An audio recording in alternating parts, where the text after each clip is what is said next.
ओम नमः सिद्धिभ्यः। नमो अरिहन्ताणं, नमो सिद्धाणं, नमो आयर्याणं, नमो वज्रायाणं, नमो लोये सव्साहुणं। मंगलम भगवान वीरो, मंगलम गौतमो गणे, मंगलम कुंदे कुंदार्यो, जैन धर्मोस्तु मंगलम। सर्वमंगल्य मंगल्यम, सर्वकल्याणकारकम, प्रधानं सर्वधर्मानं, जैनं जयतु शासनं, जैनं जयतु शासनम्। यस्य स्वयं स्वभावाप्तिरभावे कृत्स्नकर्मणः, तस्मै संज्ञानरूपाय नमस्तु परमात्मने, नमस्तु परमात्मने। चेतिले चेतन, चेत्या विना किम चालुषे।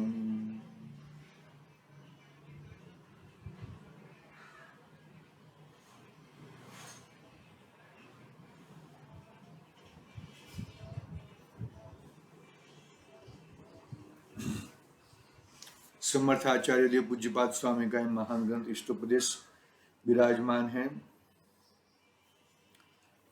अपनी चर्चा गाथा क्रमांक 40 पे चल रही है।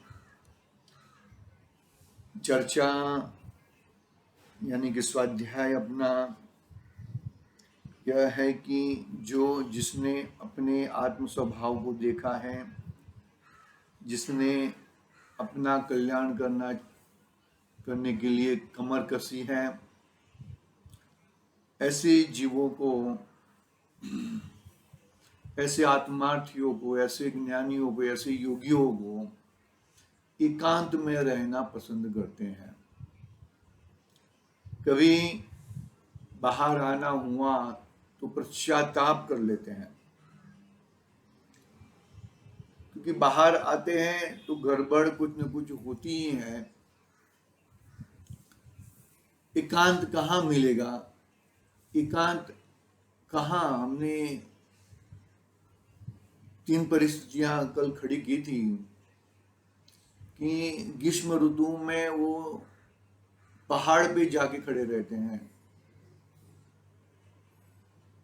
शरद ऋतु में यानी कि सर्दी की सीजन में वो नदी किनारे खड़े रहते हैं, वर्षा ऋतु में वो झाड़ के किनारे खड़े रहते हैं, झाड़ के नीचे खड़े रहते हैं, क्योंकि वहां पर वो समय में वहां पर और किसी का आना जाना नहीं रहता। निर्जन अवस्था में जहां पे जन और जानवर न आते जाते हो, ऐसी परिस्थिति में वहां पर खड़े रहते हो और वहां पे आत्म साधना करते हैं। बाहर की परिस्थितियों में कैसे विजय प्राप्त करते हैं। बाहर की परिस्थितियां तो गंभीर है ना, लेकिन ऐसी परिस्थितियों में विजय प्राप्त करते हैं। 22 प्रकार के परिचय से विजय प्राप्त करते हैं। निर्जन अवस्था तो जंगल कहाँ, जंगल में 4 पैर वाला रहता है, बरोबर है, और नगर में 2 पैर वाला रहता है। वो 4 पैर वाला अच्छा है 2 पैर वाले से, क्योंकि 4 पैर वाला आएगा तो शरीर को खा जाएगा, बराबर। लेकिन 2 पैर वाला तो दिमाग खा जाएगा, अपना उपयोग बर्बाद करेगा, अपनी वस्तु तक पहुंचने नहीं देगा। याद रखना कि योगी जन मुनिराज परिश्रम में इतने अपने अवस्था में अपने में इतने मस्त हो जाते हैं, कुछ मालूम नहीं पड़ता उन्हें, और उपसर्ग में तो और अंदर चले जाते हैं। देखो, अभी तो छदमस्त है ना, अभी पूर्ण वितराग नहीं हुए हैं, छदमस्त हैं, तो वो हिसाब से उनकी परिस्थिति आगे पीछे हो सकती है। बात अपनी यहाँ पर यह है, मुख्य कारण मुख्य कि योगी जन को निर्जनता, यानी कि जहां पर कम, यानी कि कोई आता ही जाता ना हो, ऐसी जगह पे वो अपना ध्यान करते हैं, अपने स्वरूप को बार बार निसंदेह उसको देखते रहते हैं, उसमें समाने की कोशिश करते हैं, क्योंकि वही एक है, वही कल्याणकारी है।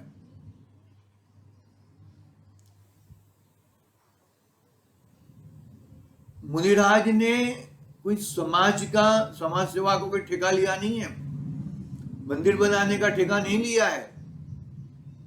मुनिराज ने नग्न दिगंबर वेश धारण किया है, किस लिए किया है?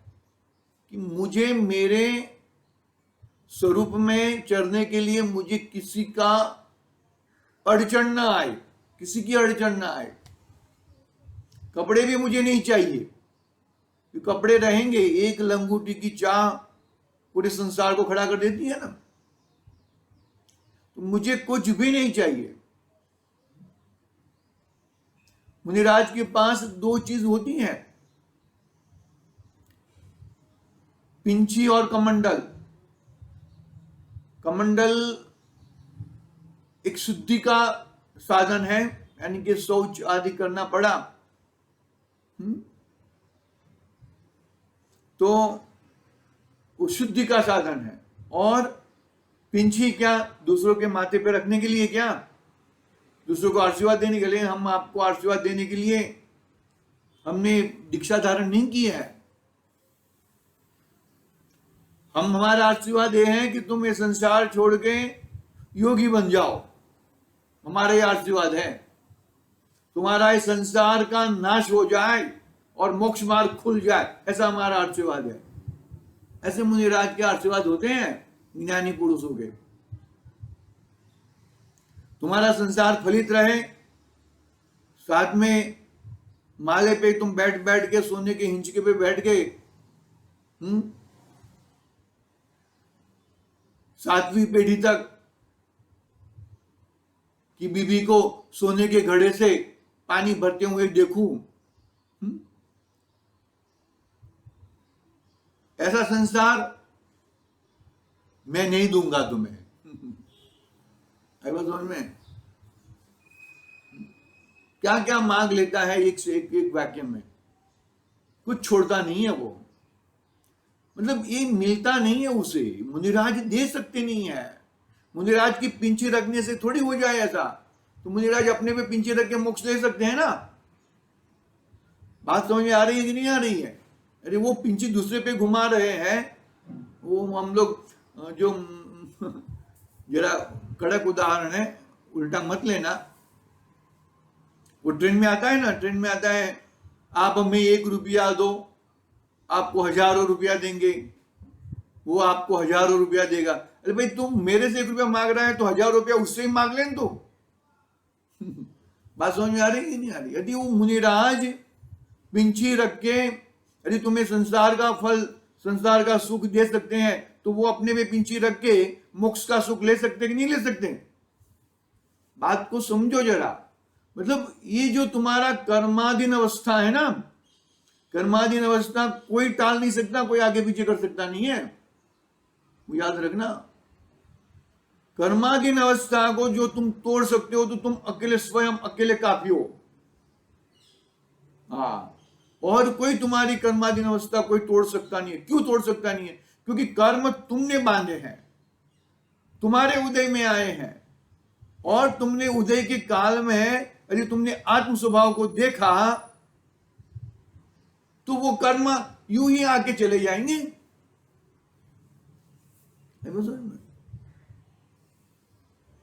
मेरे सर पे रख दो, मेरे सर पे रख दो। अरे वो पिंची है ना, परिमार्जन के लिए है, सूक्ष्म जीवों को परिमार्जन करते हैं। शास्त्र लेने के लिए शास्त्र को परिमार्जन करके वो लेते हैं। अपने मानो के पाठ पे बैठना है तो पाठ के परिमार्जन करते हैं। मानो के उन्हें कहीं विहार करना है तो मानो के ठंडी जगह से गरम गरम जगह में जाना है तो वो अपना शरीर को ठंडे के जीवों को ठंडे के परिमार्जन करके गर्मी में जाते हैं, यानी कि धूप में जाते हैं। और धूप में से छाव में आना है तो धूप के मानो के गर्मी के जीवों को परिमार्जन धूप में करके फिर छाव में आते हैं। कितना कड़क रहता है उनका जीवन। और ये बोलते हैं कि आप हमें आशीर्वाद पिंची से आशीर्वाद दे दो पिंची। अरे क्या बना के रखा है तुमने मुनिराजों को? मुनिराजों क्या तुम्हारा संसार बढ़ाने के लिए बने हैं क्या? तुम्हारा संसार ठीक रखने के लिए रखे बने हैं क्या? याद रखना ये चीज को भाई। ये सब नहीं चलेगा जैन धर्म में। ये सब नहीं है। ये सब व्यवस्था में नहीं है ऐसा। अरे कोई हमारे मानो कि हमारे माता पिता हैं, बहुत दर्द से दुखी हो रहे हैं, तो क्या हम उनका दर्द ले सकते हैं क्या? या मानो कि 25 साल का बेटा हो और माता पिता अच्छे हो तो बेटा मानो कि सड़ रहा हो, उसको कुछ प्रॉब्लम हुआ हो तो उसका दर्द माता पिता ले सकते हैं क्या? नहीं ले सकते हैं। जो तूने कर्म किए हैं वो कर्म तेरे उदय में आने वाले ही है। कर्म को काटने के लिए कर्म नहीं चाहिए, याद रखना। मैं बहुत सारे उदाहरण दिए हैं पहले। कर्म को काटने के लिए आत्म स्वभाव चाहिए। कर्म से कर्म कटते नहीं है, लोहा से लोहा कटता है ना, ऐसा कर्म से कर्म नहीं कटते हैं। कर्म को काटने के लिए अपना आत्म स्वभाव को खड़ा करना है। बहुत ही गंभीर बातें हैं, बहुत ही समझने जैसी बातें हैं, बहुत ही अंदर में पकड़ने जैसी बातें हैं। ऐसे मुनिराज को निर्जनता नहीं चाहिए, एकांत नहीं चाहिए। एकांत इसके लिए चाहिए कि अरे मैं मेरे उपयोग को उपयोगवान के साथ जोड़ सकूं, मैं मेरी वस्तु को निरंतर निहार सकूं, मेरे उपयोग को कोई खलेल ना पहुंचा सकता है। फिर भी वो क्या है कि योग्यता है, तत्समय की योग्यता है। मुनिराज का ध्यान का जाना और किसी का खलेल पहुंचाना वो है, लेकिन फिर भी वो ज्यादा हो जाता है ना। क्या कहा कि मैंने क्या कहा, तुमने क्या कहा, उससे मुझे कोई निस्बत ही नहीं है। मैं याद ही नहीं रखता हूं मैं याद ही नहीं रखता हूं मुझे किसने गाली दी या मैंने उसको गाली दी, मैं याद ही नहीं रखता हूं। मैं मेरे आत्म स्वभाव को याद रखता हूं। मतलब देखो बात को आचार्य देव कहां से बोलना चाहते हैं।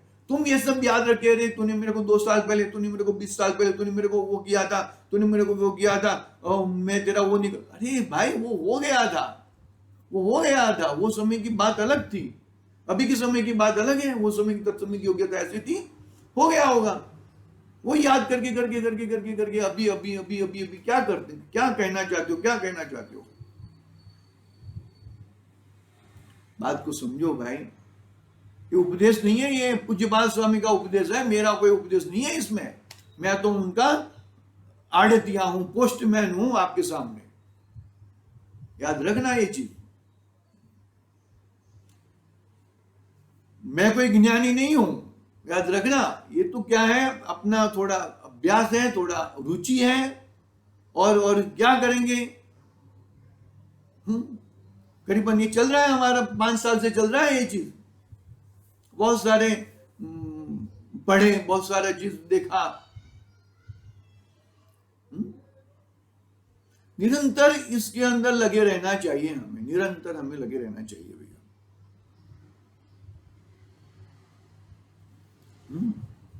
देखते हैं, देखो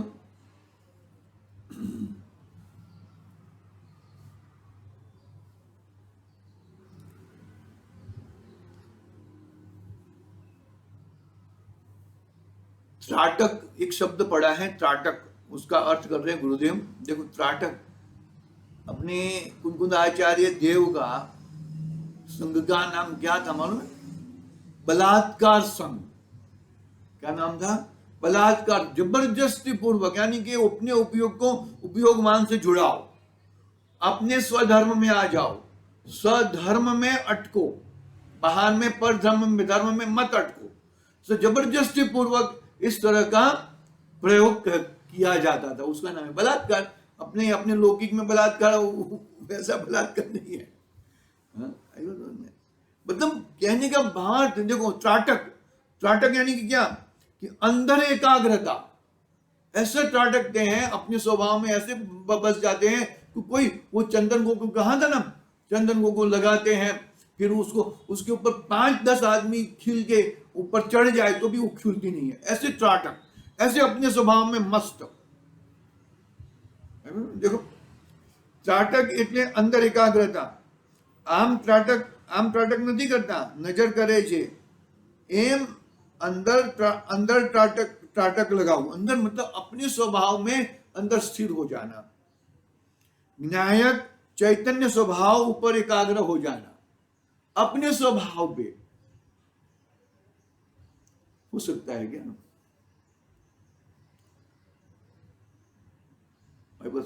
एकाग्र हो जाना, मैं कौन हूं, मेरा स्वरूप क्या है, मैं क्या कर सकता हूं।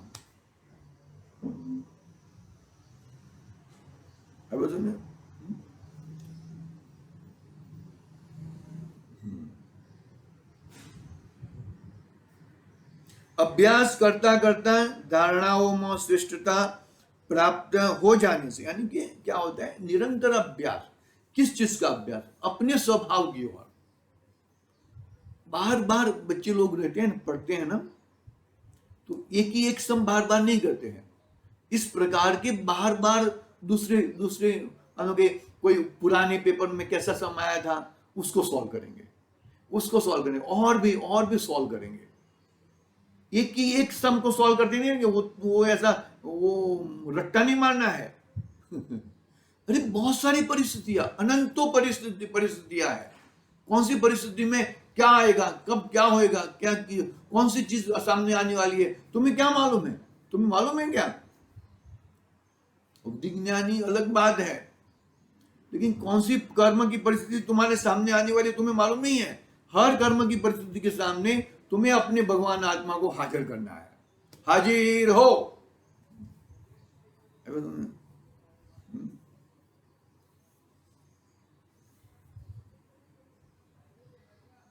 अतिशयों को भी देखने लग जाता है। अतिशय देखाय छे, अंदर एवो चमत्कार देखाय छे, एमां काई नथी। पोतानी शांतिमां एकाग्रता थया विना ए वस्तुमां काई नथी। वस्तु में कुछ भी नहीं है भैया। क्या करना, ये दुनिया में किसके लिए रुका हूं मैं?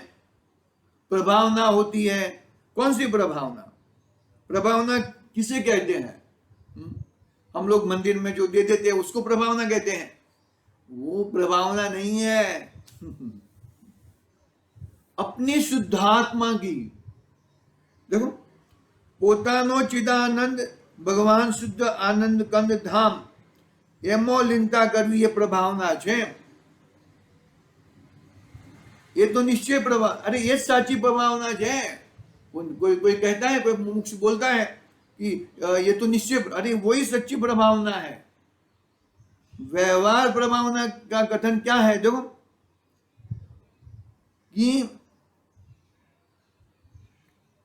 व्यवहार प्रभावना उपचारती कथन छे ये वास्तविक नहीं।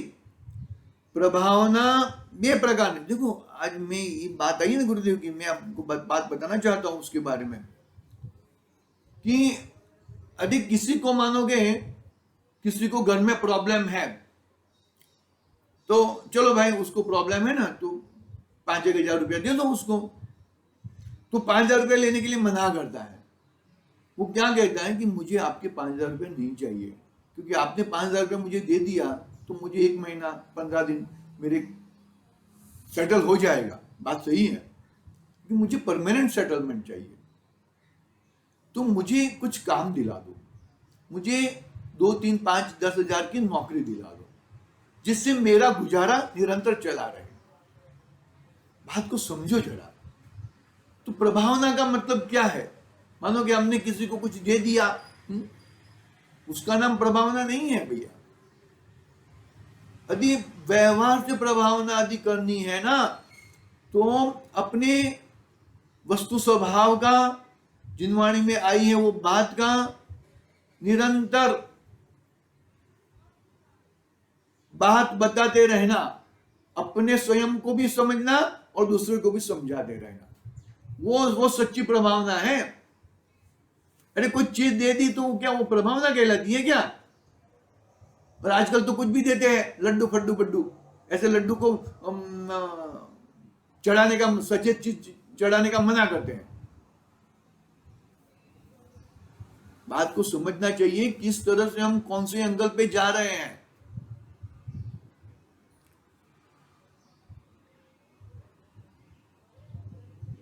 चालीस नंबर का श्लोक चल रहा था हमारा, कल टीका पढ़ी थी हमने। आगे बढ़ते हैं थोड़ा। तत्वानुशासन का श्लोक नंबर 87 की बात आगे आएगी टीका में ही। एक टीका की बात पूरी आ गई है हमारी। टीका मैं वापस नहीं पढ़ता हूं, डायरेक्ट जहां से अपने कल छोड़ा था वहां से आगे ले रहा हूं, क्योंकि समय तो बहुत भागते रहता है। 30 मिनट का ही सेशन चलाते, कभी कभी तो 30 मिनट से भी कम सेशन चलाते हैं, क्योंकि सबको अनुकूल रहे, सब लोग अच्छी तरह से सुन सके। ज़्यादा 1 घंटा चलाने से सबके पास इतना टाइम भी नहीं रहता।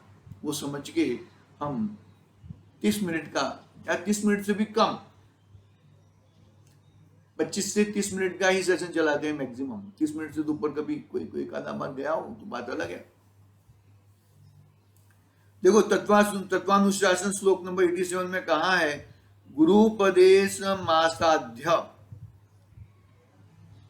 सर के ऊपर, मतलब गुरु उपदेश ने, जो गुरु ने उपदेश दिया है वो ही मैं प्रयोग में लूंगा। टीचर ने जो बताया था a+b² equal to a² + 2ab + b², वो जो फॉर्मूला बताई थी ना, वो फॉर्मूला के अनुसार ही मैं चलूंगा। समझ में बहुत ही भाई पकड़ना पड़ेगा, ऐसा नहीं आएगा, ऐसा आना मुश्किल है। देखो क्या कहते हैं, श्लोक पढ़ रहा हूं मैं।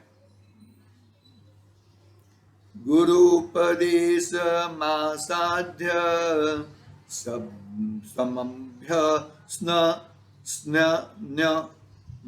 स्नरतम धारणा सौष्ठवाद ध्यान प्रत्यानपि पश्यति।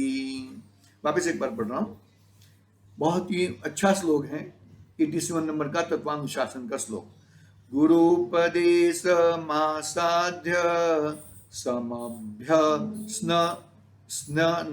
स्नरतम धारणा सौष्ठवाद ध्यान प्रत्ययानपि पश्यति।